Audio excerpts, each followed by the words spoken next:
MiniWarGamer Dave here from MiniWarGaming.com, here with Steve, the Mountain.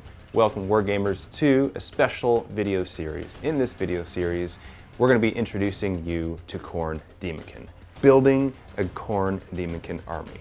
We're going to treat this as if you are brand new to Khorne Daemonkin, not necessarily brand new to 40K or the game itself, but to the army of Khorne Daemonkin. And as with a lot of the other review videos that we've made recently, what we're going to be doing is coupling these videos with a vault portion, a MiniWarGaming vault portion, where we do a mini bat rep demonstrating the formations in the squads that we discussed in this one. These videos will be on YouTube, the ones that you're watching right now, where we review them, discuss them, hack it apart, and tell people the pros and cons of all the things that we're talking about. And in the vault will be strictly the mini bat reps or the demonstrations of the formations that we'll be talking about. So let's dive right in here. When you're collecting Khorne Daemonkin, Steve, there's one very important thing that you have to do. Buy a lot of red paint. Yes, you gotta buy a lot of red paint, absolutely. That is a must. And you have to have a Blood Host detachment. That's the detachment that comes with the codex. And in that detachment, there is an obligatory formation, which is called the Slaughtercult, which is what this video is gonna be about. There's 3 Slaughtercults that you see before you right now. Looks like they're all bunched together, but there's actually 3. And we're gonna zoom in on them in just a minute. And we're gonna show you 3 builds. The first build will be the absolute cheapest build that you can possibly get in a Slaughtercult. The next will be the most expensive build that you can get in a Slaughtercult. And the last will be a mid-grade one that is the most, I would say it's the most tactically sound and the best output for the amount of points you pay for it. Yeah. So we're gonna weigh it out here. So let's jump into the cheapest one. Okay, but you see our hands here? Yeah, a little bit. Okay. All right, Steve, you ready? Let's do this.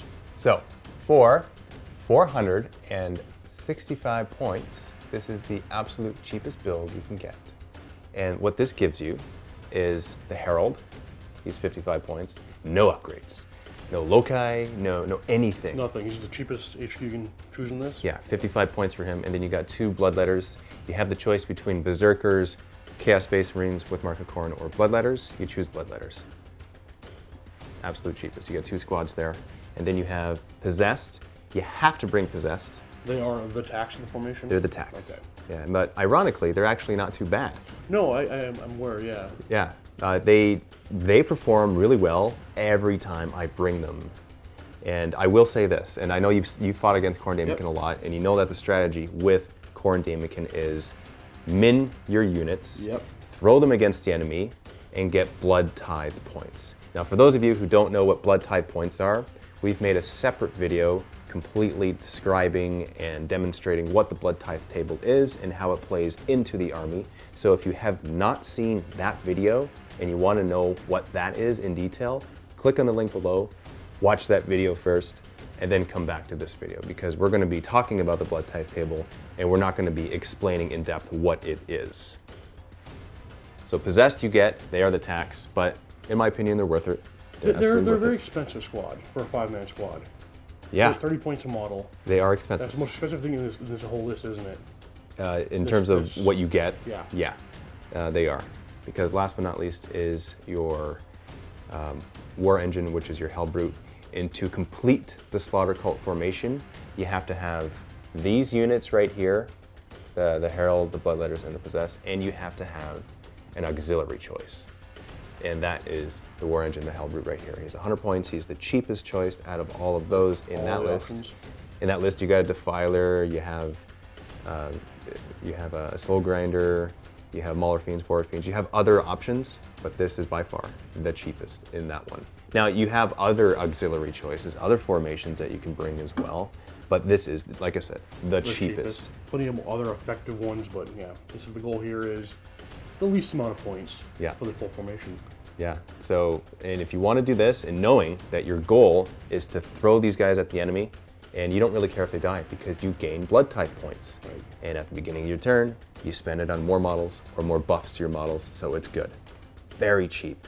In a 1,500 point game, this is a very cheap core, and you can go far with it. In a 500 point game, You can actually build on to this a little bit more and, you know, flesh out some of these units, maybe add some more, and then that's it. I don't think any of the other detachments of formations can put their full detachment together for under 500 points. Probably not. Yeah, I think it's the only one.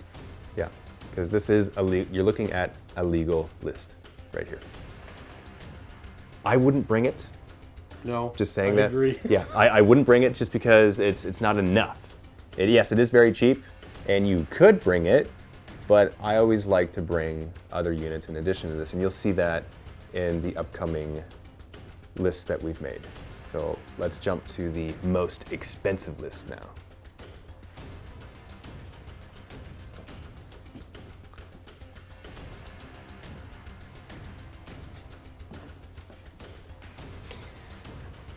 Closer here.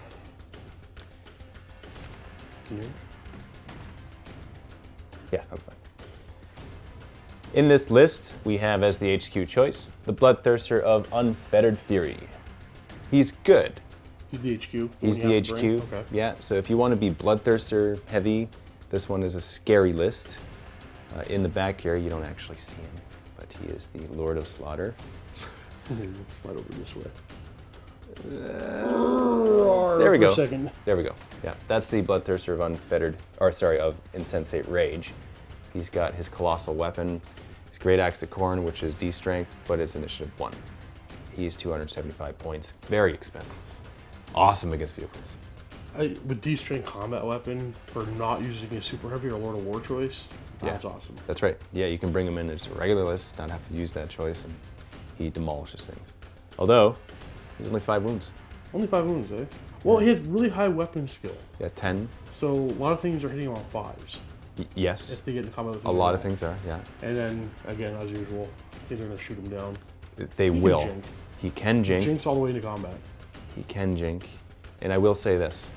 You can actually, on the Blood Tithe table, choose the result, which is number 3, I believe. And that's the one that gives you Feel No Pain. Oh, So, he'll need that. yeah, he's gonna need it. Because that's army-wide. He'll definitely need that in addition to his 4-up jink. If something that's shooting him is going to probably shoot through his 3-up armor save. He does get a 3-up armor save regularly, but still. And an invuln, because he's a demon. And an invuln, yeah. So he's going to stay up in the air until he gets close enough to drop down to the ground and into some ruins, maybe. I don't do that, actually. Really? You keep him on the field? I keep him on the field because I want him to attack something sooner. Because he's going to be shot at anyway. Okay, fair enough. So kind of like make him a quicker threat. Yeah. So your opponents can ignore him if he's in the air for the first couple of turns. Yeah, and then it's react give and to take. when It's he like drops, yeah. it's hard to say, right? Like, do you keep him in the air, and snap shooting, and so people may ignore him or may not, and he's more survivable, and then you come down another turn, and then they get a turn of shooting at you again, or do you go on the ground and move up because you can move 12, and then you can. He's a big boy. He's not going to hide behind much. You don't need to hide him behind anything. The line of sight No, block. you want him up in the army's face, Yeah. on vehicles that are heavy. Sure. That's what you want him on. You don't want him against other colossal type of guys, like your Eldar Wraith Knight will demolish him. Yeah, absolutely. Well, the thing is, that even that Wraith Knight's hitting him on 5s. But So still, if you get he's stuck higher in- initiative. It only takes 1/6. I know. Higher With, initiative. with a D weapon. Yep. Yeah. So you don't want him up there. And that's what I do. That's how I field him. And when I do that, my chances of success, I have found, are greater for me actually making up his points cost by destroying things. He usually breaks even. He doesn't get more because he's dead by then. So maybe the safest thing to do is hide him in combat. He doesn't finish him up in one turn. Hopefully finish him up in your opponent's turn. And then he can't be shot at. He should be in combat as much as possible. Yeah, whether it's with a vehicle or a squad that can't really hurt him too much. Right. That like wounds him on 6s and doesn't run away and leaves you naked on his turn so he can shoot at you. He's an absolutely gorgeous model too. He is, yeah. I love him. So, but it's ironically, he definitely is your eye is drawn to him in this army. Yeah. So you're scared of him. You want to take him out first because he is terrifying, but he's so expensive. I still like to bring him though. Yeah. Yeah. Well, it's you play in Khorne, you gotta bring at least one Bloodthirster. Yeah, absolutely. Now for the actual Slaughtercult itself, he's a Lord of Slaughter, so he's not part of the Slaughtercult. He's an auxiliary choice, or he's a command choice rather. And then you add that to the Slaughtercult, and you make this a legal list. But In the Slaughtercult itself, we have Berserkers instead of Bloodletters. Berserkers are the most expensive choice in those options out of the Berserkers or Chaos Space Marines or Bloodletters. And there's 8-man squads. We could have brought them up higher, but we kept them at 8, keep them fluffy. We gave them 2 plasma pistols each, and on the Berserker Skull Champion, we gave him an Axe of Khorne. Which is a nice weapon. It actually is. We're looking at it, and it is a specialist weapon, but it has Decapitating Blow, and it's AP2. Without unwieldy. Without unwieldy. I mean, they're only initiative 4, but initiative 4 with AP2, not a bad thing at all. And it's higher strength too. Yeah. Yeah. And so it's really good. Really, and on your guy who has a lot of attacks. True, he has rage, I'm assuming. He does, yeah. Yeah. Rage and counterattack they have because they have Mark of Khorne. So always going to get a decent amount of attacks in combat. Yep. Always issue a challenge? Always accept a challenge? You have to, because you have skulls for the Skull Throne special rule, which means you have to issue or accept. With the initiative, unless he's going up against a high initiative character who's decked out to kill characters, the little champion is going to kill the opponent character. He will. Like if he's fighting somebody with a power fist, he has a good chance of killing him before he gets to swing. Absolutely. Yeah, he does. Now, also for these, you'll notice down there you see a couple squads of cultists, and you didn't see that in the first one. That's because you have 0 to 2 options to bring cultists or spawn. Now, typically I like to bring spawn, but cultists, what we did with these is we kept them with their close combat, auto pistol option, and we gave each squad a flamer, because we made them close combat ready. Flamers are good in either way. And they have counterattack because they mark with Khorne. So if you charge or you're charged, you got a lot of attacks. A lot of attacks. Only strength 3, but a lot of dice can wound anything. Yep. Yeah, absolutely. And like, cultists have 2 attacks base. Yeah, wow. So they're 4 attacks on the charge or counter Yeah. charge? Yeah. Do they have rage? 3. Yeah, they're 4 attacks on the charge, and then when they're charged, it's 3 attacks because of the counterattack. But yeah, they're good when they get in combat. If not, they're incredibly squishy and they die. Yeah. And as part of the Slaughtercult special rule, you have the blood sacrifice special rule, which means that you can choose to fail your morale, which means you get a blood tie. Sweeping advantage or something, because that's what they're there for. You want them to die. You want them to die. Absolutely. Right? As much as you put points into them, you do want to get those blood tie points to get more models. You want them to die. And now we're going on to the possessed. Again, once again, your attacks, they're the same. You don't upgrade those guys with anything. They're there to die. They're expensive, they're to die. Yeah, they are there to die. And they are expensive. Now the rhinos, you notice that the rhinos, those are for the berserkers. We've upgraded them with combi bolters, so that you have your twin link bolter up top, just as a delivery system for the Khorne berserkers. You can't have them walking across the whole field. No, you want to protect your skull champion at the very least. You want things to die, but you don't want them to die before they get into combat. Right. Like you kind of sacrifice your rhino. You're like, okay, there's a possible 2 blood ties there, because if your rhino's killed, you get a blood tie, and if your squad's killed, you get a blood tie. Sure. And then there's also the additional rule, and I'll mention this because it's a big debate. There's an additional rule with the character being in a challenge and getting blood tie points that way, and him being killed on his own and not being in a challenge and still getting a blood tie point. So how it's worded is, it says if you have a character who is in a challenge, comma, or is slain in a challenge, or slays an enemy character in a challenge. Yeah. So because there's a comma there, it separates those clauses. Right. And it makes it sound like if he's just simply killed, he gets a blood tie. You can interpret it both ways. Or if he kills someone in a challenge, he gets one. So how I personally play it is he's got to be in a challenge. For him to die? For him to die or for him to kill a character. Okay. Well, hey, you're always in a challenge, so... Unless you're just shot at and you're killed, right? Yeah. And so that's a whole bunch of extra Khorne blood doesn't want ties. you to die that way. He wants you to die in a challenge. He does, so it is fluffy and it's literally, rules as written. That's how it is. You are able to, but me personally, I don't play it that way. Okay. So that's entirely the choice of the person collecting Khorne Daemonkin, and I'm not going to tell you either way how to play that. All I know is that I know how to make friends, and like they see that like, oh come on, or there might be some people that say, oh well, it is what it is. It sucks, but whatever. I like to err on the side of caution and just not do it that way. I used to when I first collected Khorne Daemonkin. I did. I'm like, well, that's what it says, right? But then the more I thought about it, it doesn't seem that bad. I think you're being very kind, being very. I don't know. But it doesn't seem that like I'd be okay with it. Because it's not exactly it's not a cheesy army by any means. To win, you still gotta play. It's not an auto win playing Khorne Daemonkin. You still gotta outthink your opponent and pick proper choices for your targets.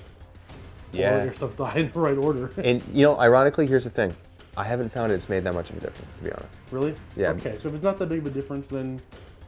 And here's the reason why. It's because when you have collected 8 blood type points, anything more than that you collect are wasted. You can only go to a maximum of 8. True. And your whole strategy is killing the opponent and killing your own stuff for blood type points. You can rack them up pretty fast. You're so fast. And the best strategy is to definitely spend your blood type points every round. Because if you try to rack them up, with the exception of the first round, you don't spend at the beginning. With the Blood Host attachment, you get 1 free blood type point automatically at the beginning of your turn. Oh, right. But after that, after turn 1, starting at turn 2, spend them. For spending them? Yeah, because if you rack them up, then you will collect more than 8, and there's going to be a whole bunch that are wasted. Have you ever gotten to 8 on turn 2? At the start of your turn 2? Yes, I have. Wow. Yeah. Okay. I have, because here's the thing, you have all of turn 1, both sides. Yep. You killing stuff and stuff killing you. Yep. And you get 2 free blood type points, which means in the course of turn 1, 2 player turns, 6 blood type points need to be gained. Not incredibly difficult. Yeah, oh wow. Not incredibly difficult. So that I have. Sometimes it's close. Sometimes it's like 6 or 7, but normally it's more than 5. And the key is getting more than 5, because once you have 5 or greater, then you can start summoning stuff. Yeah. What's your go-to summon? My go-to summon, I always do different things. Whatever I the like situation 6. requires. I like 6 because you get a skull cannon. Skull cannons are nice. And a free skull, well, free-ish, because you have to still spend points, but still, it feels like it's free because it's an amazing model and you bring it on the table and it's just devastating. Bloodthirsters are also very scary and awesome to bring on, although, here's the thing about that. You gotta roll a leadership and you need a character on the board. If you don't have any characters that are Demon of Khorne, then you can't do it. Okay. And if you fail that leadership, you can't bring in a Bloodthirster. So you gotta use that as soon as possible before your character gets killed by the opponent? Yep. Yep. And the cool thing about that is, this is what happened to me the other day, where I was in a challenge, and I summoned a Bloodthirster, and I killed my character, and he died in a challenge, so he got a blood type point. Oh, it's just character, not independent character. It's his character. So your sergeant can do it? Yep. Oh, wow. Okay, Yeah. not bad at all. Yeah. And I also like bringing, number 5 option is Bloodletters or Fleshhounds. I like bringing Fleshhounds over Bloodletters, because with Bloodletters you get 8, with Fleshhounds you get 5, and there's 2 wounds each. So 10 wounds versus 2 wounds, and they're faster. They're fast. They got Fleet, and they got Hammer of Wrath. And so if you're looking for combat, that's good. Although they don't have AP3 in close combat, Bloodletters do. You have a fair amount of attacks. There's, a good amount of attacks for sure. But if you're playing an objective game, I definitely suggest getting Fleshhounds, summoning those in. Yeah, because they can get to your objectives you need them to get to. Yeah. And you do need to summon within 12 inches of another unit that has the Blood for the Blood God special rule. Everything in the Khorne Daemonkin Army have it, even the rhinos. So that's no problem. And I will mention this as well.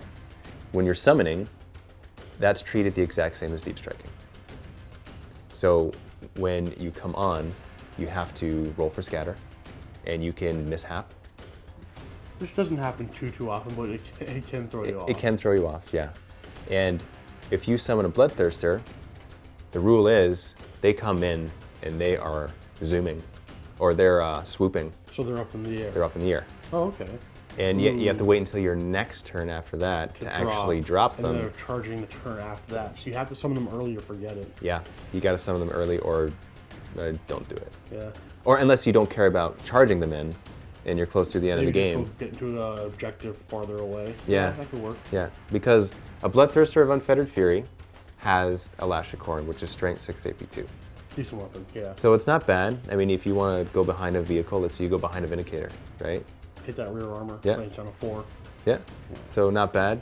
Or if you just want to there's Terminators there, you want to peg one off, and then come to me in close combat, please do, right? Terminators want nothing to do with a Bloodthirster. Right, nothing at all. So early in the game is best, especially if you want combat, but just hope and pray that someone shoots you and you're grounded, because in the rule for grounding, Right. you can charge after you've been grounded. Yep. I read it in the rulebook yesterday, and it was awesome. It actually happened in the game, and I was so happy that It's it did. enough to keep him alive. Good. I don't want to shoot him because he might fail his grounding test. Yeah. Next turn he's going to charge you if I don't kill him. So what do you do, right? Yeah, you kind of have to ignore him when he's in the air. Yep. And it's Usually. awesome. And a grounding test isn't going to kill him. It may wound him. You get your invuln save, but it's not the end of the world because you get 5 wounds. Right. So this is the expensive list. What do you think of the list, Steve? It's a little too expensive and elite. It looks like there's better ways to spend your points. Absolutely. I just don't know if this is almost a 59-point list, and most armies won't have a problem with this list. It's 1,402 points to be exact, and it is way... The way that the points are spent is very sloppy. Yeah, I mean, you can knock all these rhinos and start, like... You don't want army's this. not going to have a problem with this list. Not at all. Bloodthirsters are, you know, they're formidable, but you only have a couple there, and it's not what you want to do with Khorne Daemonkin. That's not the strategy with Khorne Daemonkin. The strategy is min units, bloodletters, and spawn. You can still bring your cultists, that's still fine. If you want to camp on objectives, if that's your goal with them, then bring them. They're not too much more expensive to spawn, but if you want to run up at the army, that's what you want to do. The big problem here is the berserkers. I mean, you got a lot of points tied up in them with their chain axes. I mean, you had the sergeant with his axe of corn, you know what it's called? Yeah. Which is really, really good, but all the points spent in there, you could probably buy a bunch of cheaper things for both gathering and giving blood type points. Yeah, yeah, absolutely. So let's go on to the mid-grade Slaughtercult.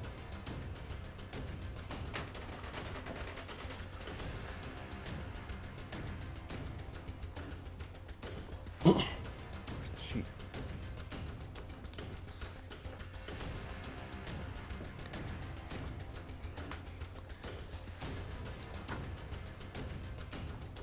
And last but not least, we have the third list here. It is 644 points. What you're looking at there is a Slaughtercult with a war engine, which is this soul grinder right there. Now notice that we've made a couple alterations to the core, which is what we like to bring. This is my personal favorite, the one where you bring bloodletters, that's a min. You bring spawn, because you want to run them up. They're fast, they're beasts. They're beasts, yeah. They got fleet, and they are 32 points So each. cheap. And they're blood separate type units. points. They are separate the opponent units. Wants to, yeah, the opponent wants to ignore them because they don't want to give you blood type points. If you ignore them, they're jumping on objectives and contesting or something. trolling. Yeah. Yeah, no, they're the best 32 points you can put in your army. And the awesome thing about them is that the enemy can't ignore them. They go too fast. You're up in their face. Yeah, too fast. They're basically free blood type points. Absolutely, yeah, because they're so cheap. And then you got your possessed, you got your tax. Now, this one here, this is the very important thing to look at. This is a Khorne Lord. He's the cheapest, next to the Herald, of course. He's the cheapest HQ option. And he has a special Chaos Artifact, which is the Korlath Axe of Ruin. A beautiful weapon. It is 60 points, which is basically, it doubles him Yeah. in points cost, but it gives him AP2, fighting at initiative. Initiative is always really good. Initiative 5, AP2. Yep. Can't complain. And in addition to that, when he is slain, you bring on a Bloodthirster. Is it automatic? Automatic. That's amazing. So you're spending what, 120 points ish on him? 135 points on him, and he's gonna He'll give you a 250 point Bloodthirster. exactly. Now there is a catch with that, because the Bloodthirster that you bring in at the end of your remaining turns, you roll a D3, and that's how many wounds you take. With no armor or cover saves allowed. You can make your invuln save against it, but that's how many wounds you take on every consecutive turn after that. Hey, a free bloodthirster taking wounds, he might die right away. He might charge the opponent's enemy and do some work. He dies right away. It is what it is. You have It's a him- free bloodthirster. It is a free Bloodthirster. Almost a free bloodthirster. So, yeah, because you know you're going to use him in the game. You're not just going to not do anything with him, Yeah. right? So what I like to do with him is I like to run him up the board All by himself? all by himself. I don't attach him to a unit. I don't want him So you don't to make survive. him a warlord then? If you do, get this, if you do, then the Bloodthirster basically becomes your A warlord. warlord trait? Why not just make the soul grinder a warlord and prep the trait? You can, yeah, It depends on the absolutely. scenario you're playing, actually. Its Yeah. options are always good. Now this we're looking at this in a vacuum again, and I would normally bring a Bloodthirster of Insensate Rage and make him Actually, I don't make him my blood. I don't want people to shoot him. So I make a weaker thing, the warlord. Yeah. So if you do make him the warlord, here's the strategy. If you make him the warlord, people are going to want to kill him. Yeah, exactly. And if they kill him, the bloodthirster comes out. So That's they're a not good going to want to point. kill him. That's a- So they're torn, right? So I do make him my warlord. Okay. I See, do. how often, like, what other army do you say that you want a not overly expensive, not very survivable character just running all by himself on the battlefield? It's hilarious that Khorne does that. Or the Khorne Demon can do that That's right. effectively. It's amazing. And you just have a fun game because the entire time, whenever my units are dying, I'm happy. Yeah. Like, how often can you say Run up that? the field and just scream and hope for the best, which could be the worst. It could be the worst. And if it is the worst, you still get blood type points. That's and- me. That's me. Yeah. You're happy either way. You're good either way. It's awesome. Because Khorne cares not. Force the buffaloes. It is awesome. It is so much fun. I would say at this point in time right now, out of all the Chaos Space Marine armies that exist, Khorne Daemonkin is my favorite. It's my favorite one to It the looks field. like a lot of fun. Oddly So enough, much. what you're seeing on the screen right now is exactly what I would spend my first chunk of points on. Yeah. You got effective things that you don't care if they die in a really good soul grinder. A character that's just hilarious.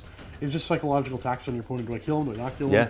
Yeah, it's great. Yeah, absolutely. It's just a blast to field because, and here, get this, all right? I have to mention this as well. And Khorne Daemonkin players know this. For the Chaos Lord and the Khorlath Axe of Ruin, what you're able to do is if you have 8 Blood Tithe points, you can summon a Bloodthirster. Now, in order to summon a Bloodthirster, you need a character who is a non-Demon of Khorne, so he classifies. For the Khorlath Axe of Ruin special rule, it says that when he is slain or removed from the game for whatever reason, you bring in the Bloodthirster in his stead. So, by doing that, you gain 2 Bloodthirsters. So you can get, for 135 points, you rack up those blood type points early, Yep. which is not that hard with those spawn. It's not hard, no. Getting 2 bloodthirsters on the field, that's great. It's 30. It's 30 what it is. Right? And how much is this? 644 points. So 644 points for this. And you know with him, you get at least 1 Bloodthirster in addition to him, and possibly 2 if he doesn't die before then, and you have 8 Blood Tithe points you And can if he spend on does it. die, you still got the possessed character who can take the 8 blood type points to summon the bloodthirster Yep. as your backup if he gets killed too early, or you didn't get enough points. That's right, there is He the goes possessed down. champion there, As you're your right. Backup character. That's right. So it is just so much fun. I did that in a game yesterday, and my opponent was loving it. Yeah, and all of a sudden, bam, 2 bloodthirsters in the field. Yeah. It's really hard to ignore that. And those Bloodthirsters did a lot in the game because, 1 Bloodthirster, okay, I can deal with that. 2 Bloodthirsters, it's a little harder to deal with You're too. gonna start crumbling your opponent's lines. Even Tau are gonna have a little bit of trouble with that. Yeah. So it was absolutely fun and great. And in terms of fun, just fun gameplay, that is a must. So this is my favorite core build right here. Let's go on to the Soul Grinder. Let's talk about him a little bit. The reason why I choose him over the Hellbrute is because he's only an extra 35 points more than him. And you get so much, You get so much with him. He's front side armor 13. which is amazing on a walker. It is. He's rear armor 11 too, so that's rare on Even his a walker. mobilize is not that bad. Not that bad. He has his harvester cannon. Skyfire. It is, yep. Yeah, so anti-air for just stock. Yep. He's got his iron claws, strength 10. So, he's gonna be decent. So he is hard to ignore too. 4 hull points in that guy. 4 hull points. That is my favorite model in Khorne Daemonkin. Mm-hmm. Everybody knows I love that Soul Grinder. He's scary. You can't really. He's cheap. 135 points for 4 hull points, armor 13. Yep. That's once he gets into combat, it's gonna wreck whatever he's fighting. Now, I hate to say this, but I would rather bring him than a Defiler. I know. The Defiler's a lot of money. It has some ranged abilities. But the problem is if you start putting a bunch of points in ranged shooting, you're paying for also his combat abilities, which you're not getting most effective use out of both. Mm-hmm. So I like the Soul Grinder there and keep running until he gets in the opponent's face. Points for points, he's the best He's because so efficient. the opponent can't ignore him. No, 4 hull points, armor 13, doesn't go down easy. Yeah. Now, the other With thing an too. invuln, with an invuln. That's right. The other thing too you do with him is you can upgrade him with his Phlegm Bombardment. You can get some ranged abilities on him, yeah. So you get some pie plate action with him. So that's good. That's strength 8. And you can't ignore that as well. It's about 30-point upgrade, I believe. It's pricey. Yeah, it's around there. So, but I still like to But do he's it. very versatile. You have options with him, upgrades with him, where you can change him up a bit. Now, I do like to do that because what we have not talked about or brushed on yet are shooting. Because we're talking about combat and just throwing your guys up at the enemy and having them die to get your blood type points. You can get some decent shooting. We're not talking about like anti-vehicle at all. That's not. We're talking about the core, Right. what you start with. What you build on, what you add to it, we'll be talking about in future videos. And so just keep that in mind when you see this. You're like, oh, well, it doesn't have any things to take out It's tanks. 650 points. I mean, it's a fraction of your army. That's Or right. you're playing a 650-point game, and you're golden with that. That's right. So we're talking about where to start. You're starting as brand new. You want a core Slaughtercult. This is my recommendation. I'm with you on that one for sure. Absolutely. Thanks for joining us today in the introduction to starting your own Khorne Daemonkin Army. If you are a Vault member, please do click on the link below to join us for the mini bat rep that we're going to be doing. We're going to be fielding this recommended Slaughtercult unit formation against some Space Marines, just to see how they fare against their brethren. And if you're not a Vault member, we invite you to sign up for a 7-day free trial so that you can join the Vault and see that video and join us on our series and see everything else as well that's in the Vault. We have double the amount of battle reports, painting tutorials, behind the scenes, and it also helps to support us. So Steve wouldn't be here, we wouldn't have all the volunteers coming to make battle reports, the studios wouldn't exist, you would not be watching MiniWarGaming. MiniWarGaming is a channel. This wouldn't be on right now, wasn't for that Vault. Nothing would exist without the Vault members supporting us. So we thank you very much for that, and we'll see you in the next video. Happy wargaming.